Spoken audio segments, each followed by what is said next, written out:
இதழியல் படிப்பு படித்தால் எதிர்காலம் எப்படி இருக்கும்?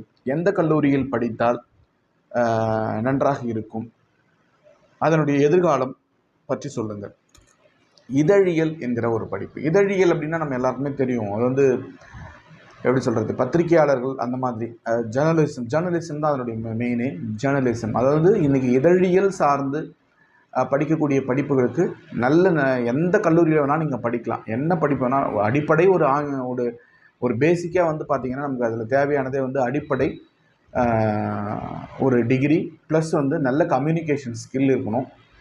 எல்லா சூழ்நிலைகளை எதிர்த்து போராடுகிற ஒரு தன்னம்பிக்கை இருக்க வேண்டும். குறிப்பாக ஒரு போர்க்களத்தில், இப்போ ஒரு ரஷ்யாவுக்கும் உக்ரைனுக்கும் போர் நடந்துட்டு இருக்குதுன்னா அந்த சூழ்நிலையில் போயிட்டு நீங்கள் வந்து அங்கே இருக்கக்கூடிய நிகழ்ச்சியை உலகத்துக்கு தெரியப்படுத்தணும்னா ஒரு பத்திரிகையாளராக இருக்கிறீங்கன்னா அப்போ நீங்கள் எவ்வளோ கஷ்டப்படணும், உங்கள் உயிரை பணைய வச்சு நீங்கள் செயல்படணும்.